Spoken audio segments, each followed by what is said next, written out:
அறிஞர் பெருமக்களே, இறைநிலை அறிந்து அறநிலை பின்பற்றி வாழக்கூடிய ஆன்மீக அன்பர்களே, உங்கள் அனைவருக்கும் எனது நன்றியும் வாழ்த்துக்களும். இப்பொழுது பெண்ணின் பெருமை என்ற ஒரு தலைப்பில் நாம் சிந்தனை செய்ய இருக்கிறோம். பெண்ணின் பெருமை உணராதவர்கள் இல்லை, நினைந்து செயல்படாதவர்கள் தான் அதிகம். வேற ஒன்றும் தெரியாதல்ல. பெண்களை விட்டு எந்த ஆண்மகனும் தனித்து இயங்கவே இல்லை. ஒரு உண்மையை உணர்ந்து கொண்டா,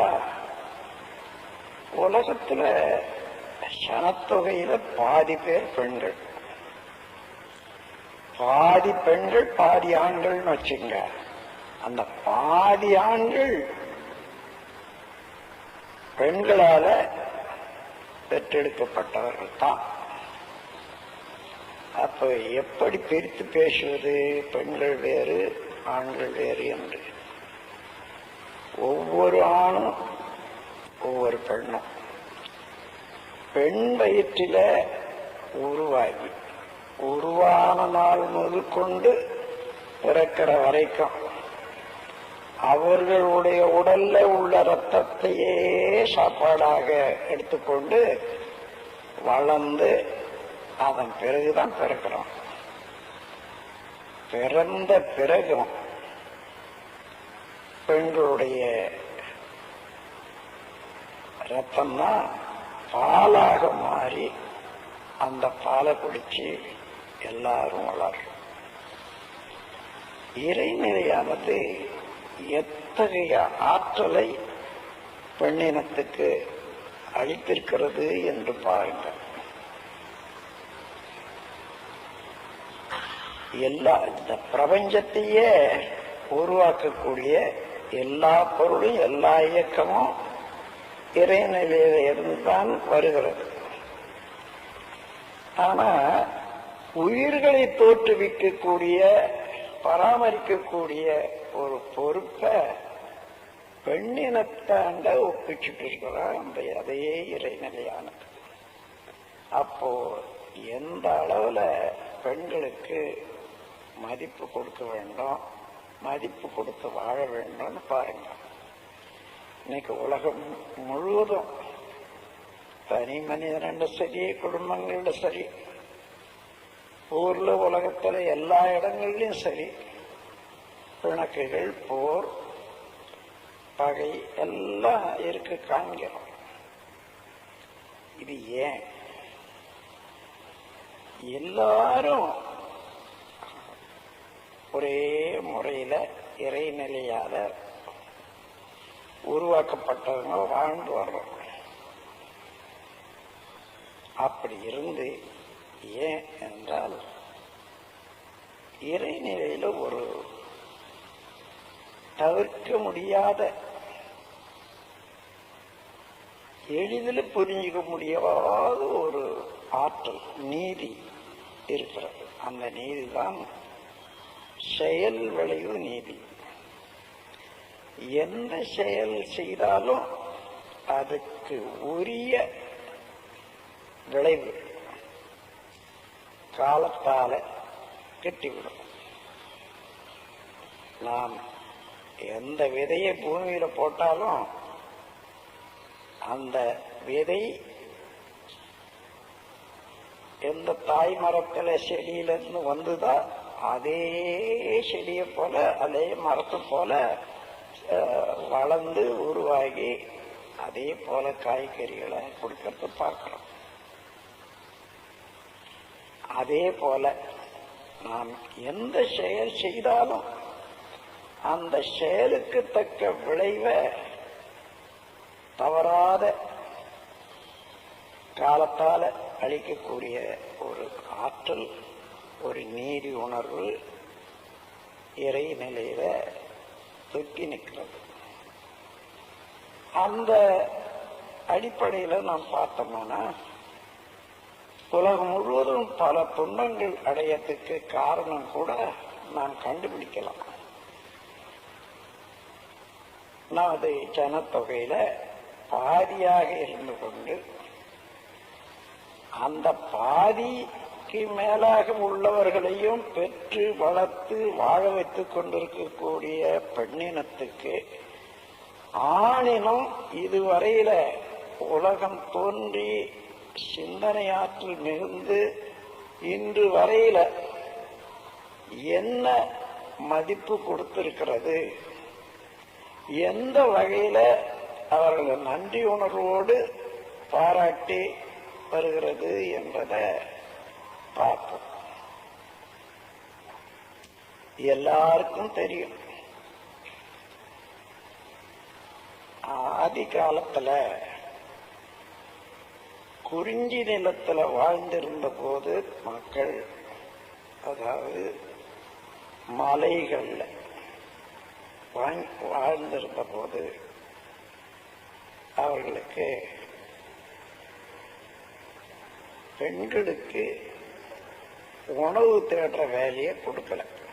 ஏன்னா அன்னைக்கு இருந்த உணவெல்லாம் விலங்கினத்தை கொண்டு அவனுடைய உடலையே உணவாக கொள்ளக்கூடியதுதான் குறிஞ்சி நிலத்துல ஆரம்ப காலத்துல இருந்தது. அதனால வேட்டையாடி விலங்கினத்தை கொண்டு அதை எடுக்க வேண்டிய வேலை வேண்டாம், பெண்ணுக்கு வேண்டாம், நானே அதை செய்யறேன்னு எடுத்துக்கொண்டான். பெண்களை பாதுகாக்கிறதுக்காக வீட்டோட வச்சிருந்தாங்க. இந்த ஒரு அன்பும் கருணையும் உள்ள ஒரு நிகழ்ச்சி பிறகு குறிஞ்சி, முல்லை, மருதம், நெய்தல் என்ற எல்லா நிலங்களுக்கும் காலத்தால பல கோடி ஆண்டுகளாக வந்த போதும் மனித இனம் அது தொடர்ந்து அந்த பாதுகாப்பு உணர்வு வந்துகிட்டே இருக்குது.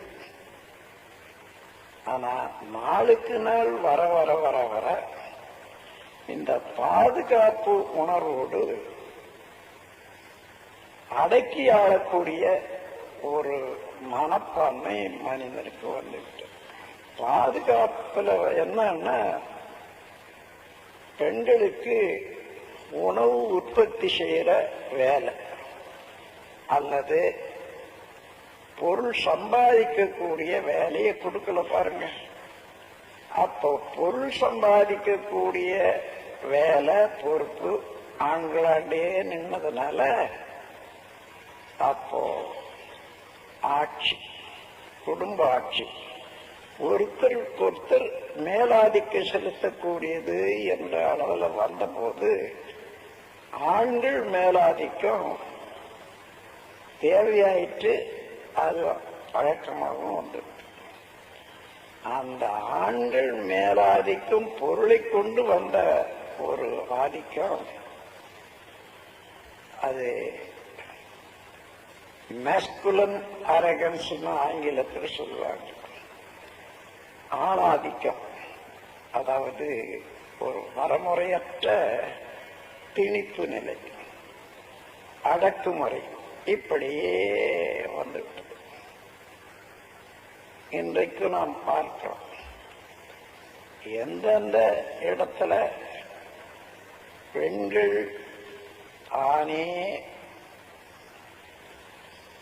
பணம் சம்பாதிக்க முடியாதோ, பொருள் உற்பத்தி செய்ய தெரியாதோ, அங்கெல்லாம் அதிகமான அடக்குமுறை அதிகமா இருக்கு. மற்ற இடத்துல கூட சரி, அவர்களுடைய வாழ்க்கை பூராவும் கவனிச்சு பார்த்தா பெண்கள் இல்லாத ஆண்கள் இல்லை. அதே போல ஆண்கள் வாழவும் முடியாது ஒழுங்காக அமைதியாக. இந்த ஒரு உண்மையான போக்க மனித இனத்துல ஆண்கள் எல்லாம் மறந்துட்டாங்க. மறந்து போன காரணத்தினால அது அடக்குமுறை என்றும் ஒரு அடிமை போல நடத்துவது பெண்களை என்றும்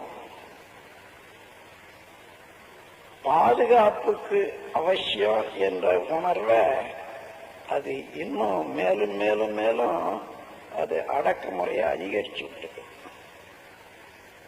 இப்ப இந்த நிலையில, இன்றைய நிலையில நாம் என்ன கண்டுபிடிச்சோம்?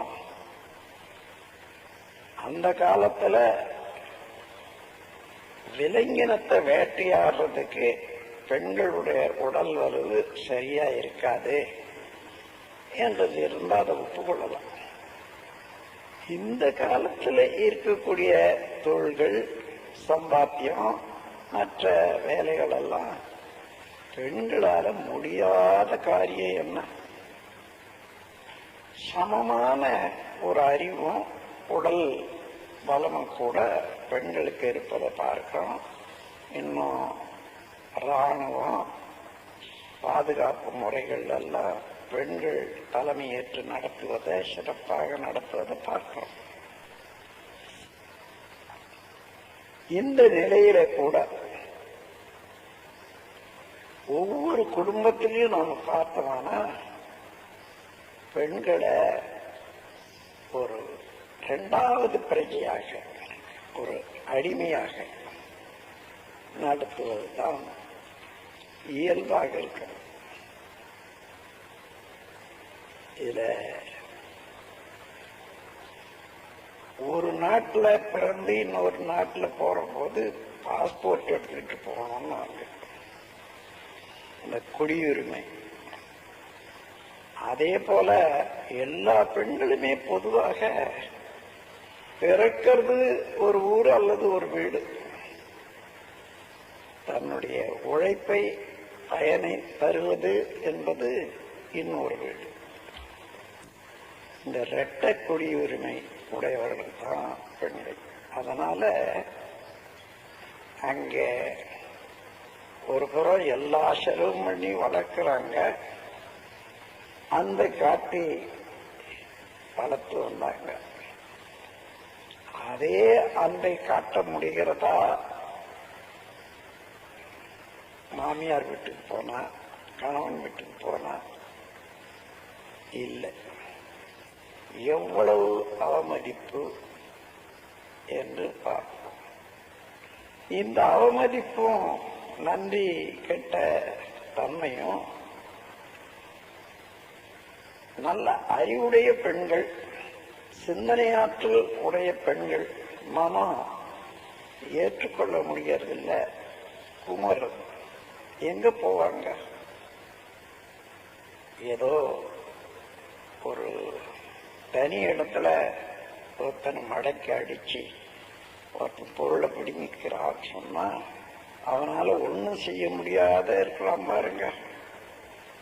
அதே போல பெண்ணினா ஒவ்வொரு குடும்பத்திலையும் வருந்தி கொண்டு இருக்கின்றது. சில இடங்கள்ல உயர்ந்த முறையில நடத்தி கொண்டிருக்கிறாங்க என்பதையும் தெரியுது. அவர்கள் எல்லாம் நாம் பாராட்டுவோம், அவர்கள் எல்லாம் நாம் பின்பற்ற வேண்டும். ஆனாலும் பொதுவாக இன்றைக்கு ஆண்கள் எல்லாம் பெண்களை நன்றியோடு மதித்து செயல்பட வேண்டியது காலம் வந்தாச்சு. அப்படி செயல்பட்டால் அவருடைய மனம் குமுறிக்கொண்டிருக்கிற நிலை மாறி உள்ளம் பூரித்து இப்பொழுது செய்யக்கூடிய தொண்டை இன்னும் மகிழ்ச்சியோட செய்யக்கூடிய காலம் வந்துட்டுன்னா இந்த உலகத்தில் செயல் விளைவு தத்துவத்துக்கு ஏற்றவாறு எல்லா மக்களும், எல்லா குடும்பங்களும், இன்னும் உலகமும் ரொம்ப அமைதியாக வாழ முடியும். ஒவ்வொருவரும் குடும்பத்துல ஒரு பெண்ணை அவமதிப்பாக, ஒரு வேலைக்காரியாக, வாழ்க்கை சுதந்திரத்தை பறிக்கக்கூடிய முறையில் வச்சிருக்காங்கன்னு சொன்னா இதை மாற்ற வேண்டும். ஒரு ஒரு உதாரணத்தை சொல்றேன். ஒரு குடும்பத்தில் ஒரு பெண்ணை எந்த அளவுக்கு பெற்றோர்கள் வளர்க்குறாங்க, அன்போடு மதிப்போடு, அந்த பெண்ணை காலத்தால நம்ம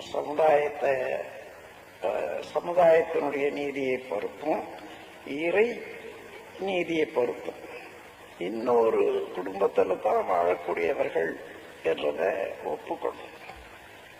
அதற்காக திருமணம் ஏற்படும். திருமணத்துல என்ன செய்யறாங்கன்னு பாருங்க. ஒரு பையனுக்கு அந்த பெண்ணை கொடுத்து தத்தம் பண்ற. தத்தம் பண்றதுன்னு சொன்னா ஒரேடியா இந்த நீ எடுத்துட்டு தொலை, இந்த பொருளை பற்றி எனக்கு எந்த விதமான உரிமையும் கிடையாது, உனக்கே எல்லா உரிமையும் கொடுத்துட்டேன், நான் திருப்பி வாங்கவும் முடியாது என்ற அளவுல உள்ளத்தான் தத்தம். மனவினை நிகழும் போது மகள் தன்னை பெற்றோர் நின்று கணவனொருவனுக்கு கையினில் நீரை வார்த்து பணமதை ஈந்தோ தெற்றோ பலர்க்காக தத்தம் செய்வார். குணமெனும் நிறை கண்டோரும் இது கொடுமை என்று எண்ணவில்லை. இதை நான் அதிகமாக எக்ஸாகரேஷன் சொல்லுவாங்களே, அந்த மாதிரி அதிகமாக தூற்றி சொல்லவில்லை, உண்மையை உணர்ந்துதான் சொல்றேன். தட்டுமுட்டு சாமான்களாக இருந்தால், அதாவது அறிவு இல்லாத உயிர் இல்லாத ஒரு பொருளா இருந்தா இன்னொருத்தருக்கு கொடுத்து உள்ளாம் ரத்தம் பண்ணலாம்.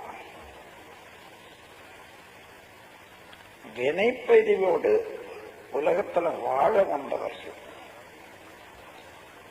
தன்னுடைய ஆன்மாவை இறைவனோட இணைத்துக் கொள்ளக்கூடிய அளவுக்கு பொறுப்புடையவர்கள் ஒவ்வொருவரும். அதுல பெண்கள் தனியாக பிரிக்க முடியாது. அத்தகையவர்கள் திருமணத்தின் போது பெற்றவர்களாக ஒரு பையனிடத்துல ஒரு ஆள் நடத்துல தத்தம் பண்ணி கொடுத்துடுறாங்கன்னா எவ்வளவு கொடுமையான நிகழ்ச்சி பாருங்க.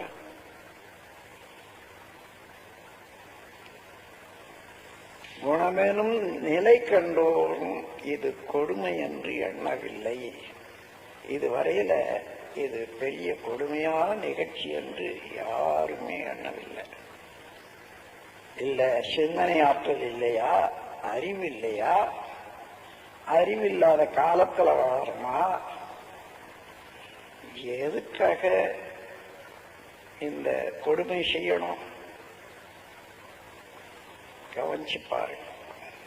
முடிந்தா இனிமே உங்க குடும்பத்துல நடக்க போற நிகழ்ச்சிகள்ல உங்க குழந்தைகளை தத்தம் பண்றது முடியாது, நான் அப்படி செய்ய மாட்டேன், நீ கூட்டி கொண்டு போ, நல்ல மாதிரி வாழுங்க என்று வாழ்த்தி அனுப்புங்க. அதுபோல பல நிகழ்ச்சிகள் பெண்கள் செய்யக்கூடாது என்று உடலினுடைய தன்மையை பொறுத்து சில காரியங்களுக்கு நாம் அவர்களை விலக்கி வைக்கலாம், சௌகரியத்துக்காக வேண்டும். ஆனால் பெண்ணினம் என்பதற்காக அலட்சியப்படுத்தி விலக்கி வைக்கிற சமுதாயம் இனிமே நமக்கு மாறித்தான் ஆக வேண்டும். இன்னும் பெண்ணின் பெருமையை பற்றி சொல்லணும் சொன்னா, இறையாற்றலானது இந்த பிரபஞ்சத்தையே உற்பத்தி செய்து எல்லாவற்றையும் ஒழுங்காக நடத்தி வைக்கக்கூடிய ஆற்றல் இருந்த போதிலும் கூட உயிர்களை தோற்றுவிக்கக்கூடிய ஒரு பெருமையும் வல்லமையும்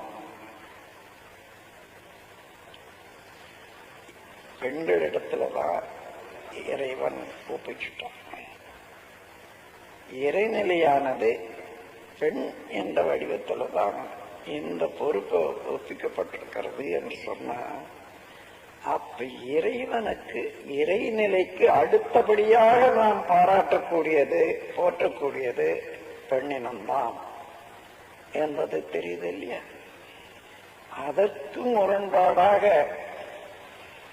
ஆண்கள் நடந்து கொள்வது சரியல்ல.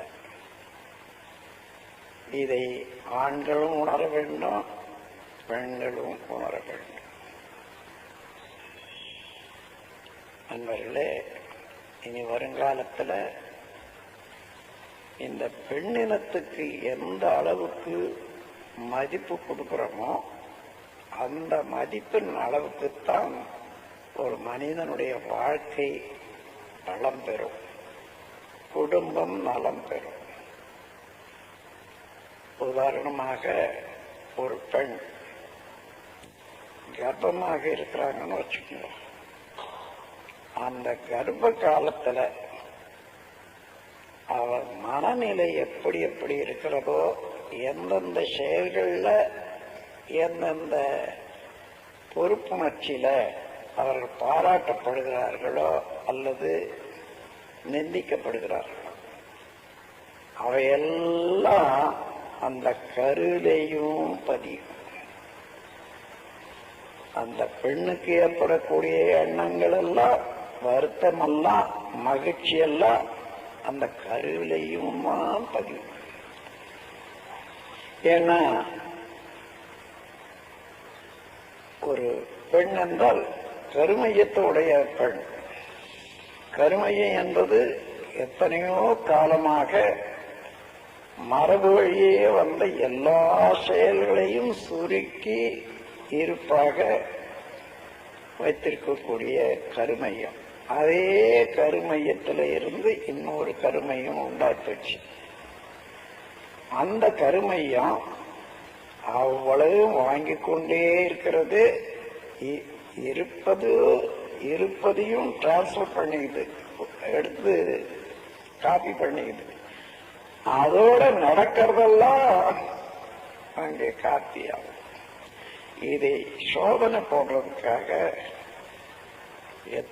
சில குழந்தைகளை, அதாவது பெண்மணிகள் 7 மாதம் கர்ப்பத்துக்கு பின்னால டேப் போட்டு 1 மணி நேரம் பாட வச்சு அவர்களை கேட்டுட்டே இருக்க சொல்றது. சில சமயம் கேட்டுட்டு இருப்பாங்க, சில சமயம் தூங்கிடுவாங்க. குழந்தை பிறந்த பிறகு அந்த டேப் எடுத்து போட்டோம்னா எவ்வளவு அழையா இருந்தாலும் சரி உடனே நின்றுடும். அந்த குழந்தை அந்த டேப்ல வரக்கூடிய சத்தத்தையே பார்த்துக்கிட்டு அப்படியே இருக்கும். இத சென்னையிலையும் நாம் அதை டெஸ்ட் பண்ணி பார்த்திருக்கோம். விஜயவாடாவிலையும் ஒரு ஆராய்ச்சி மன்றத்தில் இதை நடத்தி பார்த்திருக்கோம். பல குழந்தைகள் அதே போல தயார் பண்ணாங்க. அந்த குழந்தைகள் எல்லாம் தெளிவாக இருக்காங்க, நல்லா இருக்காங்க. திருவாளர் ராஜு அவர்கள் அந்த ஆராய்ச்சியை, நான் அதை வெளிப்படுத்தல இருந்து அதை ஆராய்ச்சியாகவே நடத்தி அவர் பார்த்தார். அன்பர்களே, அப்போ நாம் நல்ல குழந்தை வேணும்னு நினைக்கிறோம். நல்ல குழந்தை எப்படி உண்டாகும்? ஆண் பெண் 2 பேருடைய தொடராகத்தானே வருகிறது குழந்தை. இந்த 2 பேருடைய உடல் உள்ளம், நேர்மை, வளம், இதை பொறுத்துத்தானே இருக்கும் குழந்தை.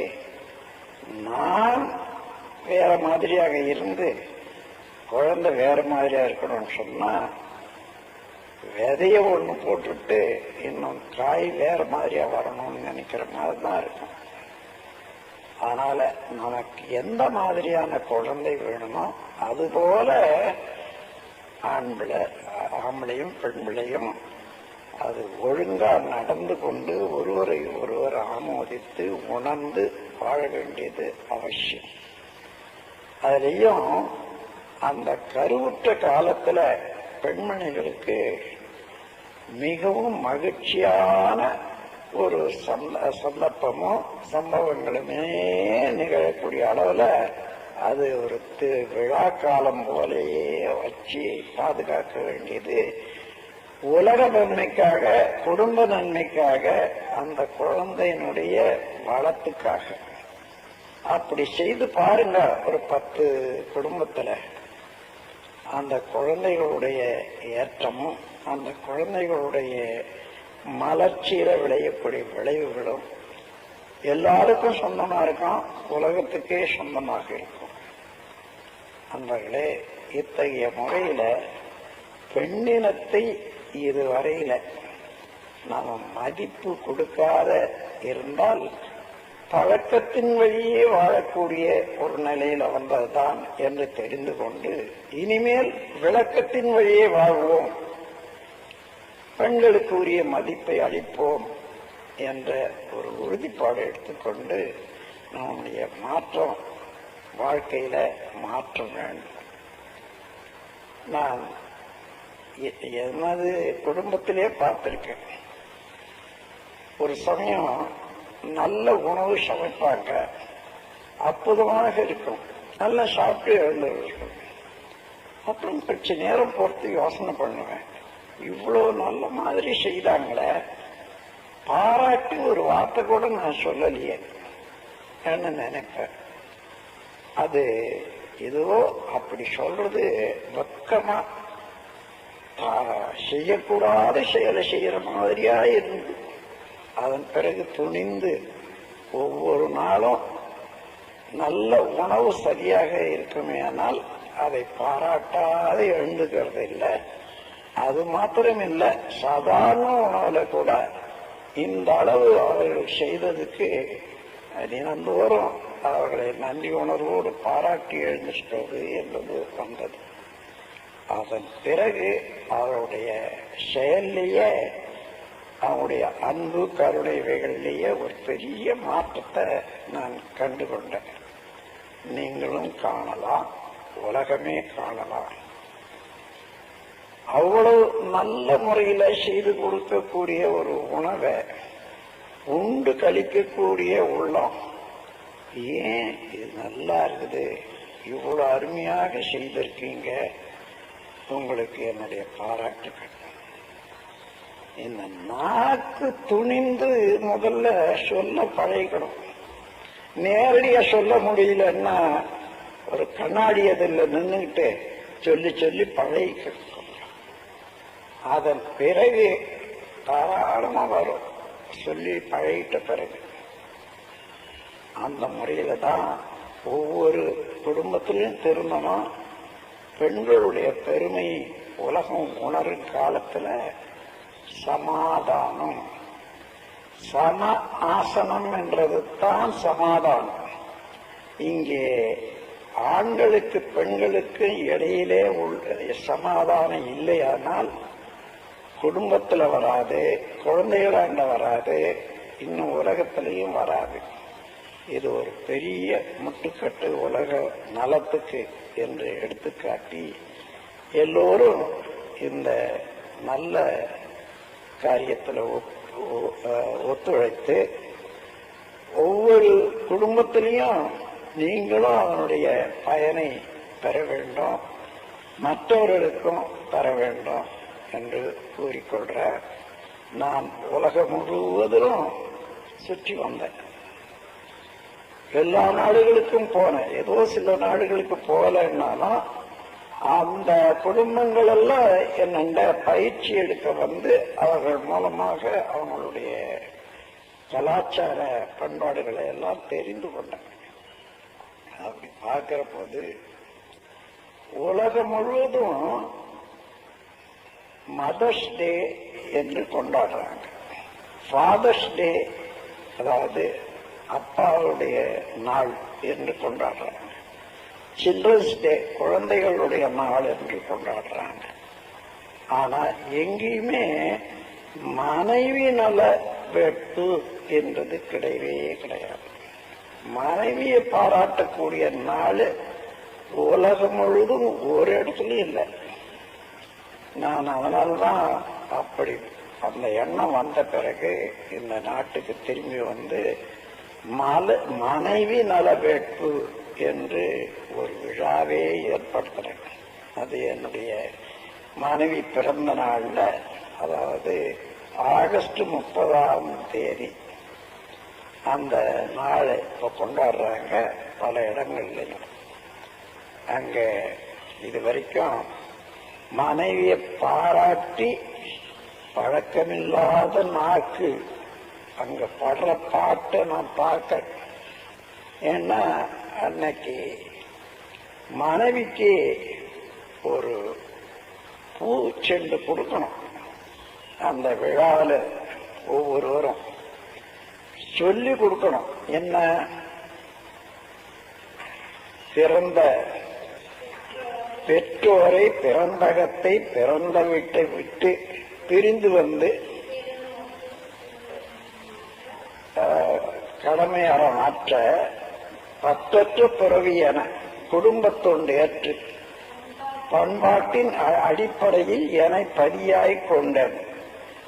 நற்றவத்தால் என் வாழ்க்கை துணையாகி பெண்மை நலநோக்கில் பிறருக்கும் தொண்டாற்றும் எந்தன் மனைவியை நான் மதிக்கின்றேன், வாழ்த்தி மகிழ்கின்றேன் என்று அந்த நாக்கு உருண்டு திரண்டு இந்த வார்த்தையை சொல்லுவதற்கு சிலர் பாடுபடுறாங்க.